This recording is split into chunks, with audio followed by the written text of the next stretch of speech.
गोलक राम जी साहब ग्रंथ श्री छैड़ाला जी 5 विधान के आधार से अपना ये स्वाध्याय एवं प्रवर्तमान है। बहुत ही सुंदर चर्चा चल रही है। आत्माभिलाषी जीवों की तो निरंतर एक ही भावना होनी चाहिए कि भले ही यह पंचम काल है, मुंडाक्षरपणी काल है, तमाम सारी जो कालगत विशेषताएं हम पढ़ते हैं उन सबको वर्ण करते हुए अपने आत्म कल्याण की अभिलाषा को प्रमुखता प्रदान करते हुए निरंतर उत्तरोत्तर पुरुषार्थ कैसे वृद्धि को प्राप्त हो, इसका ही पुरुषार्थ, इसकी ही अभिलाषा उन समस्त आत्माभिलाषी जीवों के होनी चाहिए। मैंने एक शब्द बोला आपके बीच में, उन आत्माभिलाषी की ऐसी इच्छा होनी चाहिए।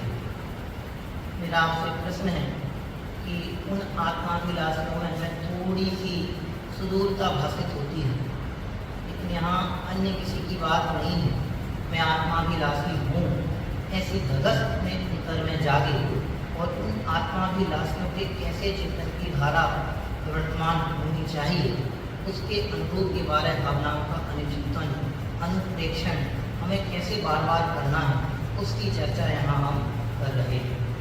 मोक्ष मार्ग प्रकाशक जी के प्रारंभिक चरण में ही पंडित साहब ने बहुत सुंदर चर्चा की स्थापना की और कहा कि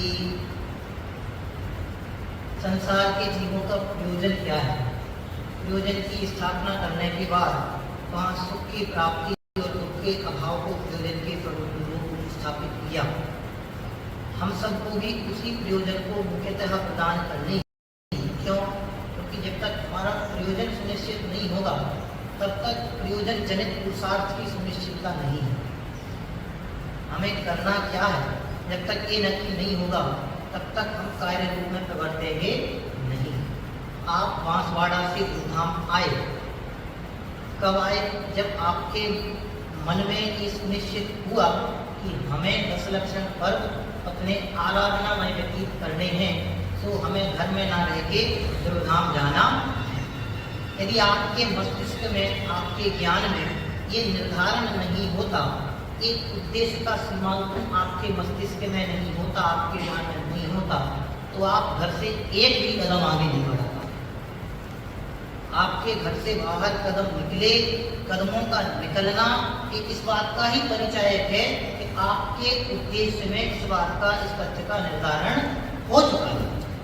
मुझे आपसे ये कहना है कि जब तक हमारे उद्देश्य में समीचीनता और परिपक्वता और दृढ़ता नहीं होगी, तब तक तत्जन्य पुरुषार्थ वृद्धि को प्राप्त नहीं होगी। मेरा आपसे प्रश्न है, आप सब अपन सब प्रतिदिन भोजन करते हैं, आप सबको क्या कहें, मैं भी उसमें शामिल हूँ। अपन सब प्रतिदिन भोजन करते हैं, तो कितना भोजन करते हैं? जितनी पेट को आवश्यकता होती है उतना। आपकी उदर पूर्ति होने के उपरांत हम आपके सामने आपकी इच्छा के अनुरूप, आपकी चाह के अनुरूप, आपकी रुचि के अनुरूप अनेक अनेक प्रकार के, विविध प्रकार के व्यंजन बना करके रख दें और कहें कि आप इनका सेवन करो। तो आप कदाचित पुत्र हैं तो माँ की दुलारवश, भाई हैं तो भ्रात प्रेमवश कदाचित थोड़ा थोड़ा सेवन कर लो। उसके उपरांत हम आपसे कहें कि भैया थोड़ा सा और सेवन कर लो, थोड़ा और कर लो, कदाचित थोड़ा और कर लो। ऐसा बारंबार कहे जाने पर एक समय ऐसा आता है कि भैया आपकी बुद्धि गिर गई क्या? आपको दिखाई नहीं दे रहा है क्या? हम आपके सामने ही भोजन करके उठे हैं, आपके कहने पर, आपकी बात रखने के लिए मैंने थोड़ा सेवन कर लिया, अब क्या जान लेकर के ही पीछा छोड़ोगे? दिखाई नहीं देता क्या? क्यों? क्यों? आपका सगा भाई है ना, आपका सगा पुत्र है ना, वो ऐसा क्यों कह रहा है? क्योंकि उसकी अभिलाषा समाप्त हो गई। हमें बात ये कहनी है कि यदि अपनी अभिलाषा है तो हमें निरंतर इन बातों का अनुचिंतन करना चाहिए। जबरदस्ती का उसको, इसमें बहुत अच्छा शब्द आया किसी झेड़ाला में, भार बहन, वो ट्रेन जगती की उसमें अपन अपने लिए लगाओ। बहुत अच्छा कथन है कि यदि हम अपने प्रयोजन को प्रमुखता प्रदान नहीं करते हैं और इनका पढ़ते हैं, हमें चढ़ाला पढ़नी है, लघु समयसार पढ़ना है, समयसार पढ़ना है, अभी तो वो भी बाकी है, अभी तो घर भी जाना है, तो सिर्फ और सिर्फ भार वहन करते हैं।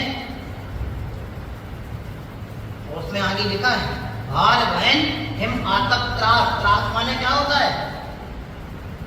त्रास माने क्या होता है? दुख। आपकी शक्ति सामर्थ्य की अपेक्षा से अधिक आपके ऊपर वजन लाद दिया जाए तो क्या होगा? हमारी सामर्थ्य नहीं है कि हम समयसार पढ़ सकें। पढ़ने की मनाही नहीं कर रहा हूँ, ध्यान रखना। मेरी सामर्थ्य नहीं है, मेरी आयु नहीं है इतनी शेष कि मैं समयसार का आद्योपान का अध्ययन कर सकूं। मेरी आयु का इतना शेषपना अभी नहीं रहा कि मैं पंच परमागमों का अध्ययन कर सकूं। लेकिन भावना तो ऐसी है, अभी अपना समय बीता नहीं है, अभी अपना समय बाकी है, समय प्रारंभ हुआ है।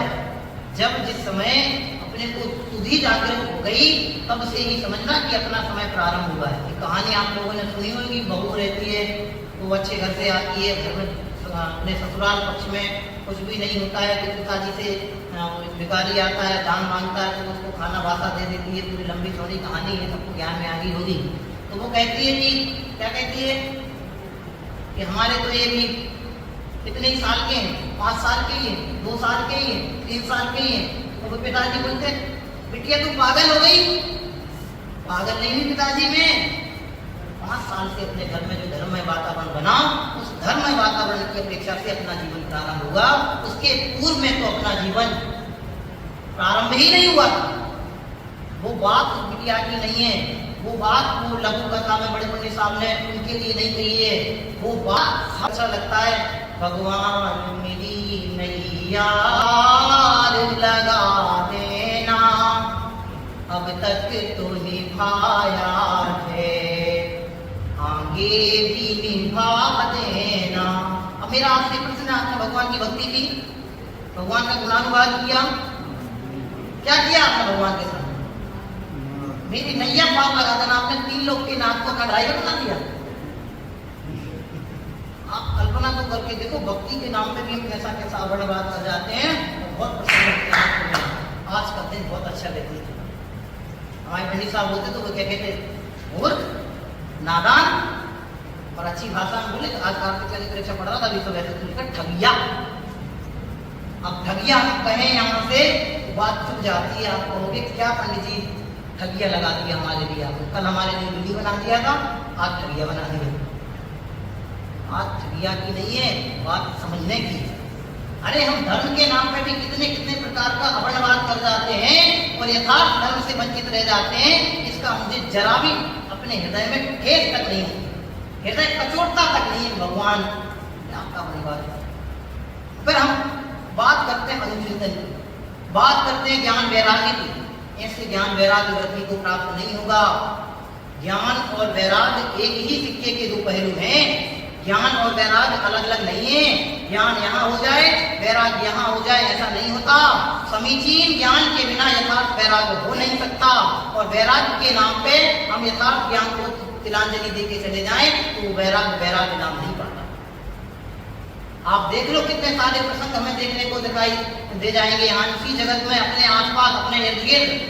अरे हमारे अपने आप में वैराग्य के नाम पे हम किन किन का पोषण करके चले जाते हैं। आज तो मेरा मन नहीं लग रहा, उदासी है। उदासी है मतलब क्या है? वैरागी हो गए। पहले दिन ही मैंने कहा था उदासी पना का नाम वैराग्य पना नहीं है। वो तो क्या है, गुरुदेव जी बहुत अच्छा कहते हैं, रुधि हुई कसाय है।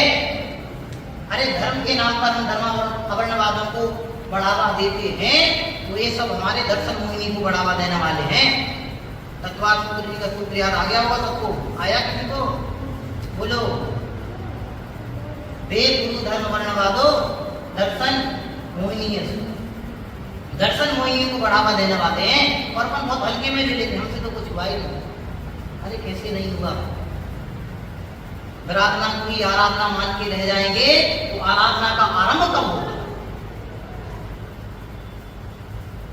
विराधना को ही आराधना स्वीकार करके रह जाएंगे तो सद आराधना का शुभारंभ कब होगा? बहुत अच्छे से पढ़ते हैं भगवान के सामने, पल पल जीवन बीता जाता है, बीता पल नहीं वापिस आता है, क्या हमने खोया है, क्या हमने पाया है, कर ले तू चिंतन सही, क्योंकि आत्मा अनंत गुणों का धनी, फिर भी पर्यायों में जाके रुली। किसकी आत्मा रुली? किसकी रुली? पड़ोसी की, पिताजी की, दादी जी की, मारी जी की? अपनी तो क्या करो लगे? अपने पास तो सब है, मकान है, दुकान है, घर है, परिवार है, स्त्री है, पुत्र है, बड़ा बड़ा ठाट बाट तमाम सारी सब सुविधाएं। अपनी आत्मा तो कहाँ मिली? हम तो हंस रहे पंडित, आपको दिखाई नहीं दे रहा। चश्मा क्यों उतार रहे हो आप? बात लगा के देखो, हम तो हंस रहे। भाई साहब ये हंसी हंसी नहीं है, तो जबरदस्ती हार भाई वाली हंसी है। इन्हें ऐसा नहीं लगना चाहिए कि इनके यहाँ कोई कमी है, इन्हें ऐसा नहीं लगना चाहिए कि इनके यहाँ कोई विपन्नता है, इन्हें ऐसा नहीं लगना चाहिए कि धर्म से रहित बंधन है, इन्हें ऐसा नहीं लगना चाहिए कि धर्मात्मा नहीं है।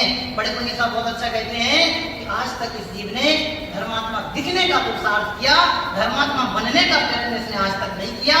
वो कोई दूसरा नहीं, वो मात्र और मात्र सिर्फ और सिर्फ मैं ही हूँ। धर्मात्मा दिखने की होड़ में हमने अपने धर्मात्मा बनने से अलग बनाए हैं।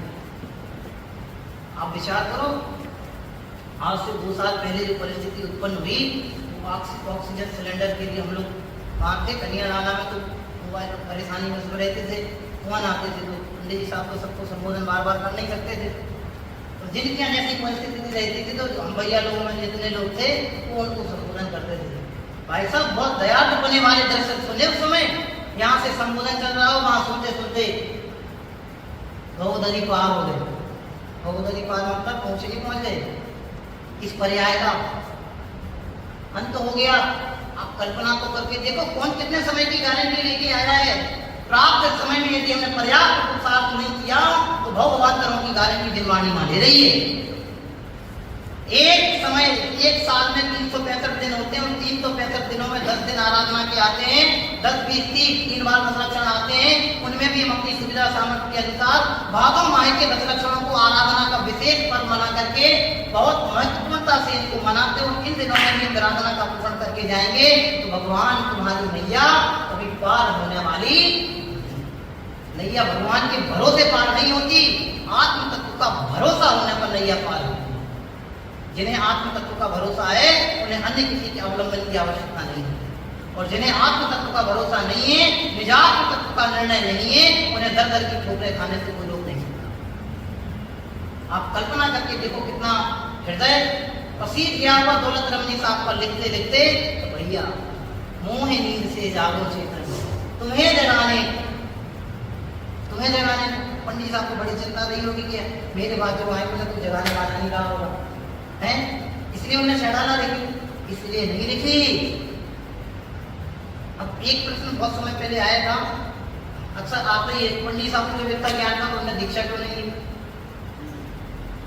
आपको भी लग सकता है इतना स्वरूपाचरण चालक तक की मुनि से लेके श्रावक से लेके भगवान बनने तक की बात 6वीं ढाल में कर रही, पहली ढाल से लेके 6वीं, उन्हें दीक्षा क्यों नहीं ली? दीक्षा देना हंसी खेल है, 700% पंडित साहब कह रहे, दीक्षा क्यों नहीं ली? दीक्षा देना हंसी खेल है, बुढ़े बुढ़ियों का खेल है कि जब जिसके मन में आए तो कपड़े उतारे चले गए, जब जिसके मन में आए तो किसी का मंडल लिया। हमें तो ऐसे नाम नहीं लेना चाहता मंच से, तो क्या रिकॉर्डिंग हो रही है। मैं ऐसे व्यक्तियों को जानता हूँ जो सुविधा के अनुसार दीक्षा ले लेते हैं,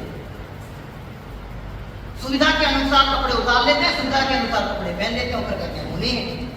कैसे भक्ति प्रगटे, कैसे श्रद्धा प्रगटे? आपने तो जैन शासन से खिलवाड़ कर दिया, आपने तो देवशास्त्र की परंपरा से खिलवाड़ कर दिया, आपने तो हमारे जैनत्व के गौरव को प्रश्नचिन्हित कर दिया। हम कैसे आपके प्रति नतमस्तक हो जाए? इसलिए दौलत रामजी साहब ने लिखा, बार बार अनुचिंतन करो इन सब चीजों का। जब तक जिनेंद्र कथित तथ्यों का अनुचिंतन नहीं होगा, अनुप्रेक्षण नहीं होगा, तब तक सब धर्म रूप परिवर्तन अपना हो नहीं सकता। अरे जैन शासन तो परमोषधि है, जिनेंद्र तथ्य तो परमोषधि है, जिन वचन तो परमोषधि है। औषधि का सेवन रोग का भन होने पर ही किया जाता है। जिन्हें अपने रोग का भान नहीं है वे भला कैसे औषधि का सेवन कर सकते। डॉक्टर होता है, डॉक्टर ऐसे ही नहीं दवाई दे देता है। डॉक्टर के पास पहुंच जाए, आजकल डॉक्टर को देखते ही नहीं है, पंचम काल है ना, वरना आप सबको नहीं समझ लेना। डॉक्टर के पास जाओ, हाँ क्या क्या है रिपोर्ट दिखाओ, देखेगा फटाफट 1 2 3 5 7 8 9 12 15 लो ये टैबलेट ले ले। पहले जो बोलते थे लाओ दिखाते थे, देखता था, उसकी भाषणा उसको होती थी, फिर उसके बाद औषधि बताता था। औषधि बताने मात्र से भी काम नहीं चलेगा, औषधि का सेवन अपने को करना पड़ेगा, और सेवन दूसरे के करने से भी नहीं चलेगा, वो सेवन भी स्वयं को करना पड़ेगा, और स्वयं के सेवन से भी काम नहीं चलेगा। कब कहाँ कितने डोज की जरूरत है उसका परिज्ञान आपको होना आवश्यक, जिसको अपने आप बोलते हैं पात्रता। हमें अपनी स्वयं की पात्रता का परिज्ञान नहीं होगा, फिर हम परम विशुद्धता को कैसे प्राप्त हो सकते। बहुत अच्छे से विचार करना। भरत चक्रवर्ती बढ़ते वैभव उठा के देखो, हमने उस दिन कहा आगम का सेवन अपने जीवन में एक लक्ष्य हमेशा के लिए बना लेना कि इस प्राप्त जीवन में एक बार तो हम कम से कम आद्य 5 समय सार जी का अध्ययन अवश्य अनिवार्य है। यदि समझ लेना जीवन में समय सार का अध्ययन नहीं किया तो समझना कि अपने जीवन की निधि हमने ऐसे खोदी जैसे मधुमक्खियों को भगाने के लिए हीरा मेरे पास में था और ऐसा फैक्ट्री पत्थर समझ के मनोरंजन करता है। वो नदी किनारे बैठा रहता है उदासी मिटाने के लिए, ये पत्थर बहुत सारे पड़े रहते हैं, ऐसे ऐसे फेंकता जाता है। और वहां कोई पंडित दौलत रंगी साहब जैसा ज्ञान बुद्धिवंत प्राणी आता है, तो क्या कर रहे हो, क्या कर रहे हो, घर पर मन नहीं लग रहा था मनोरंजन कर रहा हूँ। मनोरंजन कर रहे हो, शर्म नहीं आ रही तुम्हें? इतने सारे हीरे के पत्थर यहाँ पड़े थे, तुमने एक एक करके सारे समुद्र में फेंक दिए हैं हीरे। अब क्या करें, कुछ मत करो, जो बचा है उसको संभाल, जीवन कर जाए। जीवन में कुछ कमाना नहीं पड़ेगा, जितनी आयु व्यतीत हो गई चिंता मत करो, घबराओ मत, सारी घबराहटें छोड़ दो। आराधना के लिए इतना ही समय पर्याप्त है। दर्शन मूंगा भटका, जो दर्शन से भ्रष्ट है वही भ्रष्ट है। अर्थ पावड़ उठा करके देख लेना, प्रथम दर्शन पावड़। दर्शन को संभालने का अभी अपने को योग दर्शन प्राप्त है। दर्शनों के नाम पे, भगवंतों के दर्शनों के नाम पे भी कहाँ कहाँ कितनों के पास चले जाते हैं, इसकी हमें भाव भावना तो नहीं है। मैं आपसे पूछता हूँ, माता पिता के पैर छूने चाहिए कि नहीं छूने चाहिए? अब आप कहोगे छूने चाहिए, लोग व्यवहार कहते निभेगा। आप कल्पना करके देखो, जब दीक्षा लेके चले जाते हैं तो पुत्र आचार्य बन के संघ का संचालन करता है और पिता नतमस्तक होके नमोस्तु आचार्य करके नम्रीभूत हो जाता है। सारा लोक व्यवहार महात्मा हो जाता है। इसलिए मुनिराजों को चलता फिरता जैन शासन कहा जाता है।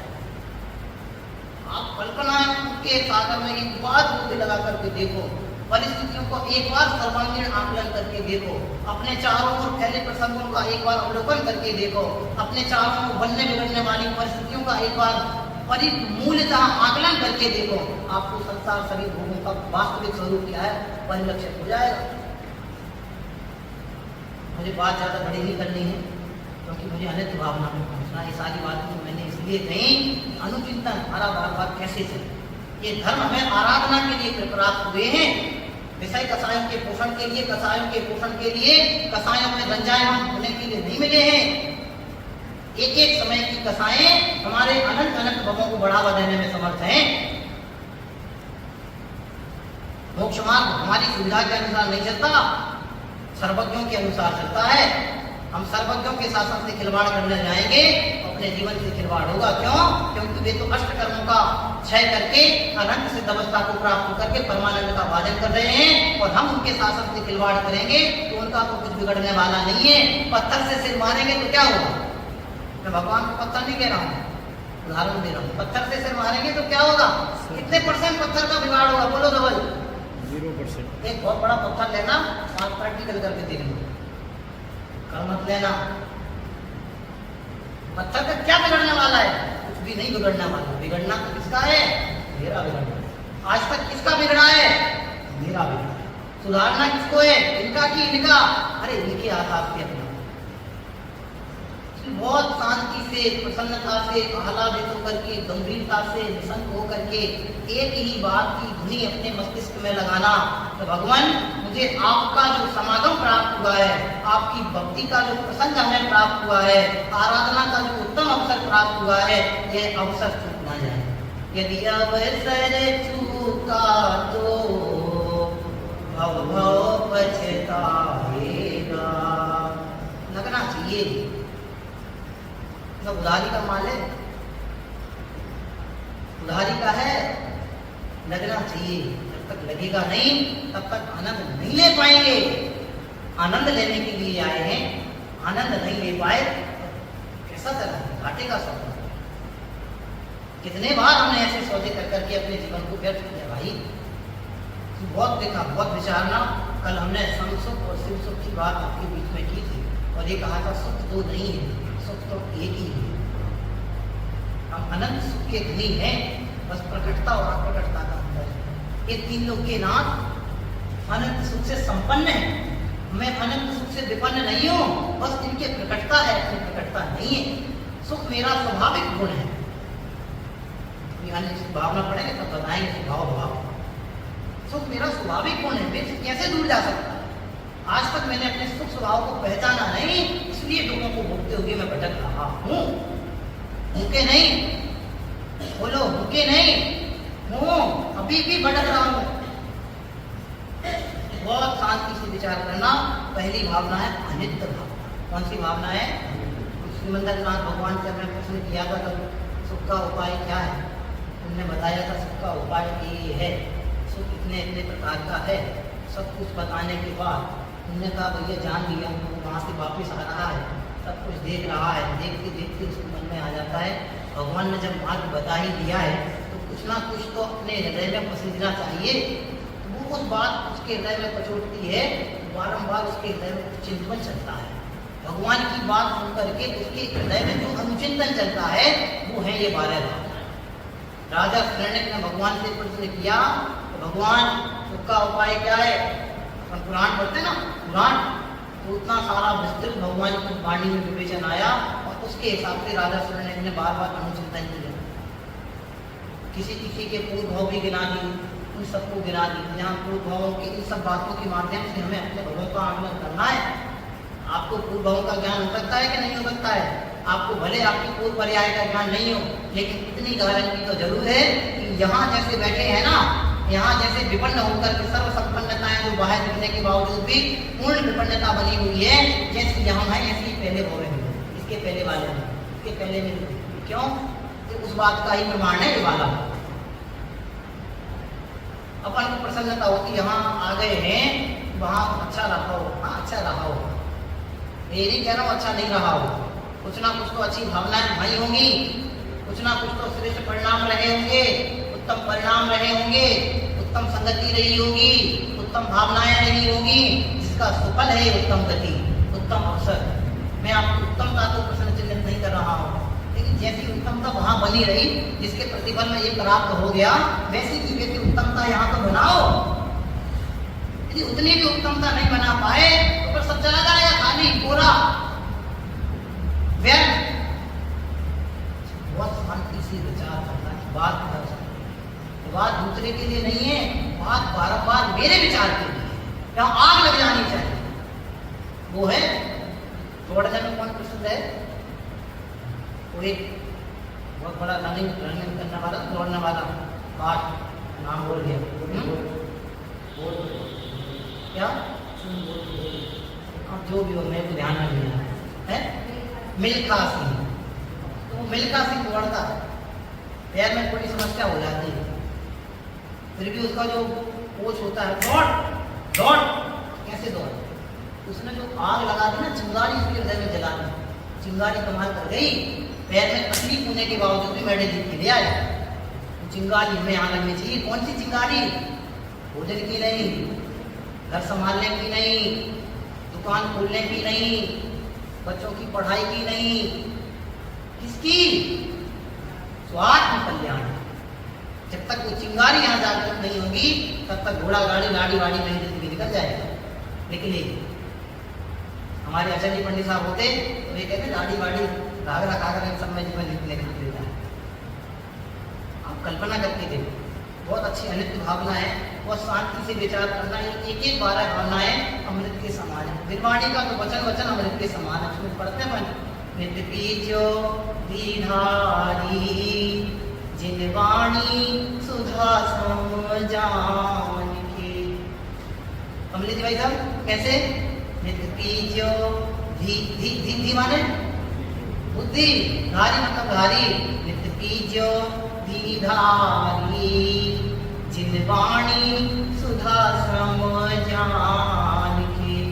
अरे बुद्धि के धारी प्राणी है, मेंढक से थोड़ी ना कहने जाएंगे आओ चढ़ाला पढ़ाते हैं आपको, इतने सारे मेंढक निकलते हैं। जिनके पास ऐसी बुद्धि है, बुद्धि का वैभव जिनके पास, बुद्धि की संपन्नता, उनसे ही तो कहेंगे भैया समझ लो काल अनंत निरोध बाजार बीत्यो एकेन्द्रिय तन धार। अब किसके लिए लगता है? एक इंद्रिय माना तो मुझे लगता है कि पत्थर पत्थर दिख रहे हैं, वृक्ष दिख रहा है, जल बहती हुई हवा, ये एक इंद्रिय है। हाँ वास्तव में वही है, दूसरे नहीं है। अरे स्थावर पर्याय में भी कितना अपना जीवन व्यतीत हो गया, इसकी कल्पना करके तो देखो। अनंत भाव कह के चले जाते, अनंत भाव व्यतीत हो गए। यदि हम समझ नहीं पाए तत्व का परिभाषना हमें नहीं हो पाई, तत्व की भाववासना हमें नहीं हो पाई, घबराओ मत। बहन जी का बहुत सुंदर बचना रहते, कल मैंने आपके बीच में कहा था कुछ मत कर, सिर्फ और सिर्फ उपयोग को पलट। उपयोग के पलटने में तत्व का सर्वानुसार छुपा हुआ है। सारा आगम, सारा वादसान सिर्फ एक ही बात के लिए यहाँ लिखा गया है, निरूपित किया गया है कि कैसे हम अपने मोक्ष मार्ग को प्रशस्त कर सकते। अब हम चाहे अमृतचंद महाराज की आत्म की हत्या टीका पढ़े, चाहे जयसेन महाराज की तात्पर्य मृत्यु टीका पढ़े, कुछ भी पढ़ लें, सबका निचोड़ एक ही है। वो निचोड़ हमारे ज्ञान में आ गया तो हमें कोई फर्क पड़ने वाला नहीं। पंडित साहब कह रहे थे ज्यादा जानना कार्यकारी नहीं है, श्रेष्ठ समीचीन जानना कार्यकारी। कम जान लेंगे तो कोई क्लेश नहीं होने वाला है, कोई कसाएं बढ़ने वाली घटना बढ़ने वाली नहीं है। लेकिन समीचीन जानेंगे वो हमारे लिए कार्य कर सकते। 12 भावनाओं का अनुचिंतन इतनी शांति से करना, बैठ करके प्रसन्नता से कि भगवान ये सब मेरे लिए क्या लिख रहे हैं। अनित्य भावना का अनित्य समझ लें, अनित्य 2 शब्द हैं, संक्षेप में सबको ज्ञान में है। अमान्य नहीं, नित्य मतलब सदा रहना, जो सदा रहने वाला नहीं है वो अनित्य है। अब इन चर्म चक्षुओं से हमें जो जो भी दिखाई देता है वो सब उधर का खेल है, वो सदा रहने वाला नहीं। जो हमारे सिर्फ अनुभव का विषय है, जो आज तक अनुभव में नहीं आया, अनुभव में बहुत कुछ आता है। यहाँ बैठे बैठे अमेरिका पहुँच जाते हैं, कोई विदेश गया हो यहाँ से और वो वहाँ से इसमें दूरभाष यंत्र में चमत्कार व्हाट्सएप यूनिवर्सिटी में आपको स्टेटस लगा दें कि हम फला जगह की फला क्या चलाते हैं, बड़े बड़े होटल जो वहाँ खड़े थे और सेल्फी लगा के डाल दें। अब उसको देखने वाले उसके फॉलोअर्स जितने होंगे सबके दिमाग में क्या आएगा, हाँ हम तो कहाँ ओम टमाटर धर्मांगाय नमा और धर्मांगाय नमा कर लिया, क्या मजे ले रहे हैं। आते नहीं आते। हमारा उपयोग बांसवाड़ा, हिंदू कॉलोनी, ध्रुवधाम, पंचवादकी भगवान, मोक्ष, स्वाध्याय, हम बैठे बैठे भी उसकी अनुमोदना में चला जाता है। और हम क्या कहते हैं, प्रफुल्लित कैसे होती है, स्वाध्याय नहीं। प्रफुल्लितता कैसी होती है, हमने आराधना कर दी। प्रफुल्लितता कैसी होती है, हमने विकरालता का पोषण कर लिया। अरे विचार करना, पंडित साहब ने पढ़ाई की विधि की कथा है।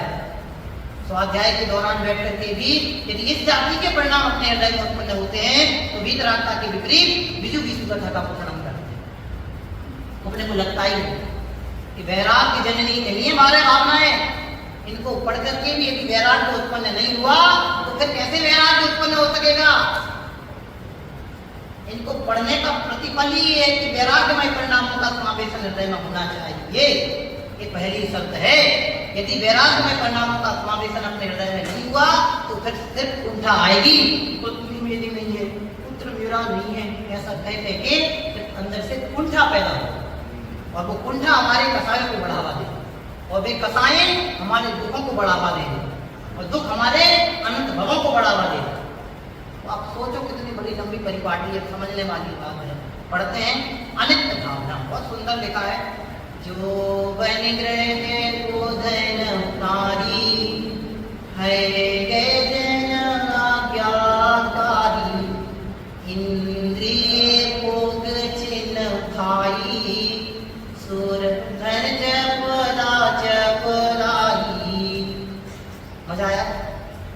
काम भैया मजा आया?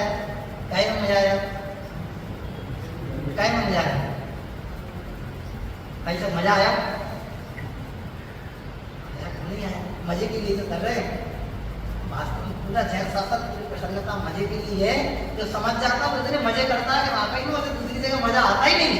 और जो नहीं समझता उसे ऐसा लगता अरे आज तो 50,000 की नौकरी है, मेरी 20,000 की है, वो तो 60 लाख रुपए कमा रहा है, उसका 80 लाख रुपए का पैकेज है, मर जाए चुनी भर पानी में डूबा। पैकेज हमारा रहेगा। ये सिमंदर भगवान का पैकेज ख्याल में नहीं आएगा तो परमात्मा कैसे बन पाएगा? भाई साहब से बात करें दोपहर में बैठे, मैंने कही अंबानी कौन है? बैठ लो, बीच में बात आ गई ऐसे उन्होंने बताया। उसके बाद इतना सब पूछो, उसे इस बात की चिंता है कि मैं भारत में नंबर 1 कैसे बना। अब अंबानी की चिंता और अंबानी का दुख आप एक पेपर में लिख के देखना। अंबानी माने दुखी, अंबानी दुखी क्यों, एक पेज पे एनालिसिस करके देखना। फिर आपको पता चले अंबानी क्या सबसे दुखी है, तो फिर हम कौन से अंबानी हैं? अभी चक्रवर्ती को छोड़ दो, अभी अंबानी को खड़ा करके देखो, परिस्थिति सारी सर्वांगीण पूरा निचोड़ दे करके चली जाएगी। जिसका हमें इन ठाट बाटों का रुझान बढ़ रहा है ना, ये सब अस्थिर है, अनित्य है। कब आ गया है? यौवन माने यौवन। भाई साहब, अशोक जी भाई साहब कितने साल के हो आप? 60? कितने? 60? लगते नहीं आप। अब देखो, आप कल्पना करके देखो, 60 ऐसे व्यतीत हो गए जैसे 8 व्यतीत हुए, 36 ऐसे लगते हैं जैसे 6 व्यतीत हुए हो। अपने को वास्ता नहीं है, अभी ऐसा लगता है तो समय है। फिर से बोलता हूँ, काल अनंत निगोद मझार, प्रीत्यो केंद्रीय तनधार। इल्ली देखिए, इल्ली कैसी होती? इल्ली सीधी होती ना, गेहूं में इल्ली हो जाती है और उसको मम्मी क्या करती है, हमारे यहाँ तो होता है, आपके यहाँ आप लोग भी सब करते हैं, क्योंकि जैन है, शुद्ध सात्विक राष्ट्र भोजन करने वाले हैं। तो मम्मी क्या करती है, गेहूं बीनती, शोधती है। तो शोधन में क्या होती है, कभी कभी इल्ली आ जाती है, हो जाती है, पानी नमक पड़ जाए तो भाई इल्लियाँ क्या होती है, मटक के चलती है। मटक के नहीं चलती है, बिल बिला के चलती है। वो बिल बिलाती है, तड़पती है, परेशानियों का सामना करती है। बिल बिलाना इल्ली का नहीं है, तो बिल बिलाना हमारा है। हम भी इंद्रिय विषयों की आसक्ति में इतने मुग्ध हैं कि एक विषय की आपूर्ति के लिए बिल बिला रहे हैं। कभी स्पर्शन इंद्रिय के नाम पे बिल बिलाते हैं, कभी रसना इंद्रिय, कभी चक्षु इंद्रिय, कभी घ्राण, एक इंद्रिय के विषयों की आपूर्ति के नाम पर बिल बिलाते हैं और फिर कहते हैं प्रसन्न है। कौन सी फिल्म आई थी भाई साहब अभी देखी क्या नहीं देखी? मामा जी से तो पूछना अच्छा नहीं लगा। अनिल जी भाई साहब आप बताओ, आपको भी चौराहे पे होगा, अभी गदर 2 आई थी, पूरे देश में बहुत बड़ा हंगामा रहा उस फिल्म का। आपकी दुकान पे कस्टमर आते हैं, आपसे चर्चा करते हैं, आपने देखी है नहीं देखी? अरे देखो, आपने गदर नहीं देखी तो क्या देखा? मर जाओ तुम भर पानी में डूब के। क्यों? रसना वो चक्षु इंद्रिय की विषय की आपूर्ति के नाम पे ऐसे बिलबिला रहे हो। ना तो मैं अपने परिवार की खबर, ना पिता की खबर, ना पुत्र की खबर, ना संपत्ति की खबर, ना धर्म की खबर, तो भी छोड़ दो। सावधान, सचेत हो जाओ, जागृति बना लो। ये सारे के सारे उपक्रम हमारे उपयोग को बर्बाद करने वाले हैं, अपने जीवन से छल और ठगावा करने वाले हैं। ये सावधानी आज नहीं आई तो आने वाले समय में आने वाली नहीं है। ये अनित्यता आज हमारे ख्याल में नहीं आई तो आने वाले समय में ख्याल में आने वाली नहीं है। पिता पुत्र पत्नी का संयोग शाश्वत नहीं है, ये हमारे ख्याल में आज नहीं आया तो आने वाले समय में नहीं है। वृद्धावस्था बचपने के समान कहिए, जैसे बचपना अज्ञान में व्यतीत हो जाता है, ऐसी वृद्धावस्था भी समीचीन ज्ञान के अभाव में अज्ञान के पोषण में व्यतीत हो जाएगा। तो फिर वहां सोचेंगे भैया हम तो कुछ करे नहीं, हमारे पंडित जी होते तो बहुत अच्छी स्टाइल में कह दिया, हम तो कुछ नहीं। धर्म के नाम पे भी किन किन का बढ़ावा, किन किन का पोषण उन्होंने किया है। कौन सा प्रचार उठा के पढ़ो एक बार सदा सुंदर जी। आचार्य कुलकुल महाराज से दोस्ती करो, आचार्य अमृतचंद महाराज से दोस्ती करो, आचार्य जयसेन महाराज से दोस्ती करो, पंडित दौलत राम जी का हाथ थामो, संसर्ग करना है जिनको ज्ञानियों का करो, गुरुदेव श्री के वचनामृतों का करो, बहन श्री के वचनामृतों का करो। ये संसर्ग आपको सन्निधि दिला के जाएगा, ये संसर्ग आपको सिद्धों के समान शुद्ध दिला के जाएगा। इनका संसर्ग, इनकी संगति, इनका सहयोग हमें कोई लाभदायक नहीं। अरे लाभदायक होता तो हम यहाँ उनके लोग नहीं बैठे होते। हर घर घर की अलग रामायण है। संपन्न से संपन्न दिखने वाले घर में भी महाभारत है। अन्यथा नहीं लेना मेरी बात को। जो हमें संतों से सुखी प्रसन्न दिखाई देते हैं उनके घर की प्रसन्नता की रामायण है। प्रसन्नता के लिए कितने कितने उपक्रम करने पड़ते हैं, आप कल्पना करके देखो। अरे जिन घरों में धर्मी धर्मायतनों धर्म के प्रति बात कर लेते अनुकंपा सौहार्द संवेग उत्पन्न नहीं होता, आप कल्पना करो ये कैसे होते हैं। जहां ये अवक्षादिता सेवन होता भी तो संसार को लिख ही नहीं आता, मैं समझ लेना। इसलिए अनित्यता हमारे ज्ञान में आनी चाहिए। यौवन स्थिर नहीं है, शाश्वत नहीं है, स्थायी नहीं है। स्थायी तो जो है उसका अवलंबन में न्यास करते हैं। यौवन पे ऐसे दीजिए, जवानी पे ऐसे दीजिए कि बस बुढ़ापा आना ही नहीं। और बुढ़ापा ऐसे आएगा जैसे जवानी आई नहीं थी।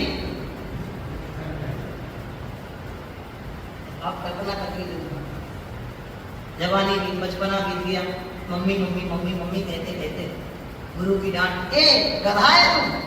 तो जो सुना होगा आपने, पप्पू स्कूल गया तो गुरु जी ने कहा तुमने गधा देखा है? हाँ देखा है। कहाँ है? ये है ना गधा। क्यों है गधा? क्योंकि वो हिंदी की टीचर जो मेरे को डेली गधा बोलती है। गधा मान गया।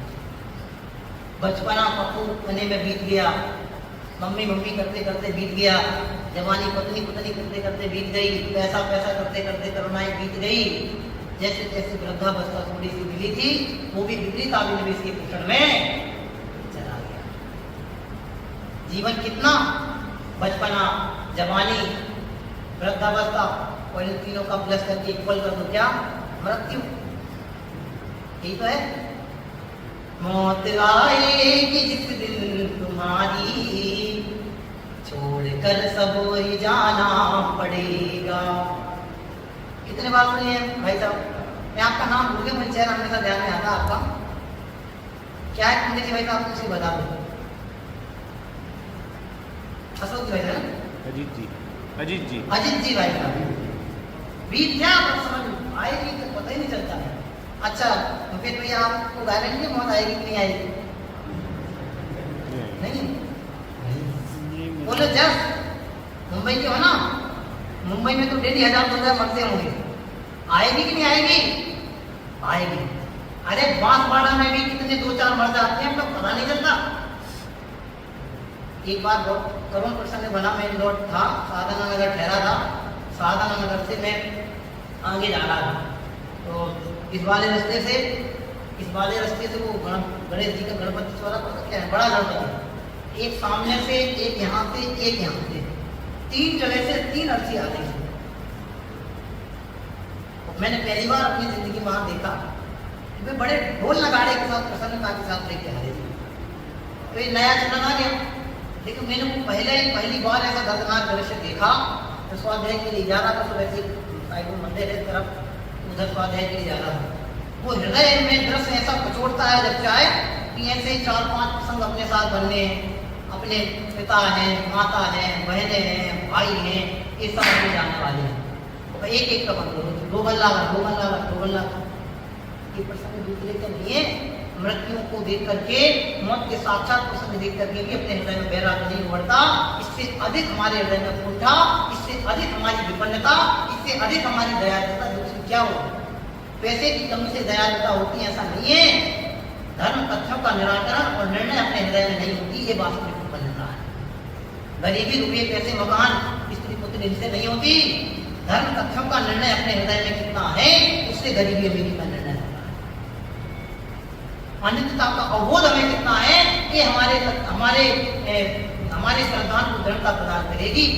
नित्य तत्व कौन है, नित्य सदा तिष्ठने वाला कौन है, इसका निर्णय जब तक मेरे हृदय में परिपक्व होने नहीं होगा तब तक हम सम्यक के नहीं हो। भाई साहब ने पढ़ा है ना, सम्यक सन्मुख। मैं थोड़ा सा विपरीत बोलता हूँ, बोलो भाई साहब, सम्यक के सम्मुख हो के विपरीत हो, कहेंगे भाई साहब विपरीत है। अभी तो तलहटी बहुत मजबूत बनानी है, आधा अपना तो सब निराधार है। मैं बहुत मेरी थोड़ी सी आदत ही ऐसे कठोर बोल जाता हूँ। सच्चे देव गुरु धर्म का जब तक हमें यथार्थ मैंने भक्ति बादशाह जब तक नहीं उड़ेगा तब तक संपन्न सम्यक दर्शन की जिंदगी पसीजेगी कैसे? हमें तो सच्चे देव के स्वरूप का, सच्चे देव की भक्ति का ही निर्णय नहीं है, और हम सम्यक दर्शन की अभिलाषी बन के बैठे हैं तो हम अपने साथ धोखा कर रहे हैं। सिर्फ हम आगम के अभ्यास के आधार से सत्य तत्वों के निर्णय में बल देंगे, मैं जीव हूँ, ये अजीब है, ये पर है, मैं स्व हूँ, और इनको गौण कर जाएंगे अपनी भूमिका के अनुसार, तो सब कुछ पिक्चर खत्म हो जाएगी। पहले हमें इनकी भक्ति का निर्णय कर, हमारी भूमिका इनकी भक्ति की है। श्रावकोचित धर्म का जब तक पालन नहीं होगा तब तक हम सम्यक की अभ्यास कैसे कर सकते हैं? एक बात। दूसरी बात, यदि वास्तव में अपने हृदय रूपी कमल पर सम्यक के बीज अंकुरित हैं, इनकी भक्ति आए बिना नहीं रहेगी, इनके प्रति बहुमान आए बिना नहीं रहेगा, इनकी पूजन कैसे होनी है कि आए बिना नहीं रहेगा। एक बात पता नहीं, आप में से किसी ने कहा था मुझे, इस टाली की सामग्री इसमें डाल दी, हो गया विधान। सामग्री डालने का नाम विधान नहीं है कि बहुत लिख दिया है, जो बन गए गोधन नारी हाय गए जन, हाय गए मतलब क्या होता है? हाय मतलब घोड़ा, पहले घोड़ा गाड़ी चलते थे, देखिए वो दिलानी कौन सी गाड़ी अच्छी है, समझे भाई साहब, कौन सी चाहिए आपको? आज जो बोलोगे वीरन भैया सबको वही देने वाले हैं, लेकिन उसकी शर्त है, शर्त रख देंगे नहीं रखेंगे, उसकी शर्त है आपको उसको अनित्य मानना पड़ेगा, आपको उसको अपना संबंधी नहीं मानना पड़ेगा, आपको उसको अपना साथी नहीं मानना पड़ेगा, तब तो आपको वो चीज मिल जाएगी। और आप उसको अपना तो मानोगे, ममत्व करोगे, एकत्र करोगे, तो फिर वो शर्त खत्म होगी, फिर नहीं देंगे आप। अब बोलो फिर काय को पंडित जी नहीं देना था तो पहले सीधी सीधी कह देते, काय को देने का ढोंग रचाया आपने? देने का ढोंग नहीं रचाया मैंने, की बात कहना चाह रहा हूँ कि जिन जिनसे हमारा एकत्व ममत्व कर्तव्य भोक्तव्य स्थापित है वो सब कुछ अनित्य है, अस्थायी है, क्षणभंगुर है, पानी के बुलबुले के समान, जैसे आगम में लिखा है। ये घोड़ा गाड़ी मकान अपने साथ जाने वाले नहीं है। सिकंदर पड़ा था सामने, सब हाली और बेहाली से पड़ी थी धन दौलत सामने, और सब कल्पना करके तो देखो, मरती विधियां जीव को कोई ना रखना। कितने बार पढ़ी जाती भाई, सच सच बोलना, 60 वर्ष के हो ना, गिनती के 60 बार तो पढ़ी होगी, एक साल में 60 बार, तो 60 वर्ष में गुना कर देना उसको। भासता नहीं, बहुत अच्छा सब लगता है टोटल जी साहब का, हमें भासता नहीं, जब तक भासता नहीं तब तक पसीजता नहीं। पसीना आने का नाम पसीना नहीं है, पसीना आया रुमाल निकाला ऐसा ऐसा करके सफाई हो गई, ऐसा नहीं है। साफ सफाई का मार्ग नहीं है, इसका मतलब गंदगी का ऐसा नहीं ले लेना। ये बड़ी कथन तो कीमत है भाई साहब, कभी भी लेने में टाइम नहीं लगता, इसलिए गहराई से विचार करना कि असली सफाई है मन मस्तिष्क का। इसराइल में नहीं दे रहा हूँ, आगे आने वाला है, गंदगी कैसी कैसी भरी हमारे अंदर, वो भी विचार करो। पहले तो अनित्य पे विचार करो कि लक्ष्मी रुपया पैसा स्थायी रहने वाला है, एक क्षण के लिए भी साथ नहीं रहने वाला। अभी भी इस काल में भी, इस पंचम काल में भी ऐसे ऐसे लोग हैं जिन्होंने एक रुपये को अपने हथेली पे स्थान नहीं दिया, तो बैंक में दिया होगा, फिर हथेली तो नहीं दिया, मतलब स्पर्श तक नहीं किया, फिर भी अपन से लाख पूरे प्रसन्न होकर जीवन यापन कर रहे हैं। मैं नाम गिना सकता हूँ आपको यहाँ, आप कल्पना करके देखो, हमारी बुद्धि ऐसी रंग जाए माने कि लक्ष्मी के बिना अपना व्यापार चलता ही नहीं। अपनी बुद्धि ऐसे है, पैसा नहीं, मैंने कहा था पैसा पैसे को खींचता है, भाई साहब पैसा पैसे को नहीं खींचता, पुण्य के बिना सारे वैभव झूठे हैं। पुण्य रूपी संपदा यदि हमारे खाते में नहीं होगी तो पैसा हमारे सामने नहीं होगा। रुपया पैसा लक्ष्मी चंचला सब कैसे हमारे सामने पानी भरता है, ऐसे शब्द हैं, लक्ष्मी हमारे सामने पानी भरती है तब जब हमारे सामने पुण्य रूपी वैभव उछाला मारता है, तब। और पुण्य का महात्म्य ही नहीं आता, हमें अपने विशुद्ध परिणामों का महात्म्य ही नहीं आता। सम्यक दर्शन माने उत्कृष्ट पने की विशुद्धता, सम्यक दर्शन माने उत्कृष्ट पने की विशुद्धता। सर्वोत्कृष्ट विशुद्धता। कल पर जैसे एक एक चीज को लगाओगे ना तब आपको बहुत इजी पड़ेगा। अभी सम्यक दर्शन में जब ऐसी बात करते हैं सत्य तत्व श्रद्धानम सम्यक दर्शनम, फिर थोड़ा सा एक स्टेप और आगे बढ़ा देते हैं आत्म श्रद्धानम सम्यक दर्शनम, तो आपको समस्या खड़ी हो जाती है। अब पंडित जी ने आत्म तत्व श्रद्धानम की बात कर दी, अब तो सब गड़बड़ होने वाला है। क्यों? क्योंकि अपना अपने को पता है, आज तक मैंने अपने आप को आत्मा माना नहीं है। भाई बहुत गहराई से विचार करना। देखो परिणामों की विचित्रता। अभी परसों की एक प्रसंग है, मध्य प्रदेश के सागर जिले की बंडर तहसील, एक छोटे से पुत्र ने पिता से क्या क्या कहते साइकिल मांगी, तो पिता के पास पैसे नहीं थे, पिता शराबी था, नाम नहीं ले रहा, अच्छे कुल का था, अच्छी जाति का था, अच्छे परिवार का था। पुत्र को अंदर ले जा गया और उठाई कुल्हाड़ी, गर्दन में दी, जीवन लीला समाप्त। आप कल्पना करके तो देखो, इस काल में जब पिता पुत्र का नहीं हो रहा, पुत्र पिता का नहीं हो रहा है, पत्नी पति की नहीं हो रही है, आए दिन तलाकों के ढेर लगे हुए हैं। कोर्ट में जाओ, कितने एक आंकड़ा सुना था मैंने, लाखों की संख्या में भारत देश में केस पेंडिंग में पड़े हुए, एक एक वकील के पास हजार रुपए पड़े रहते। अब ऐसे समय में अनैतिकता का अवबोध नहीं हो तो फिर विचार करना परिणामों की विचित्रता।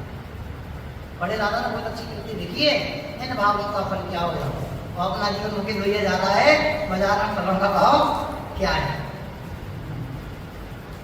ये बहुत शांति से विचार करना।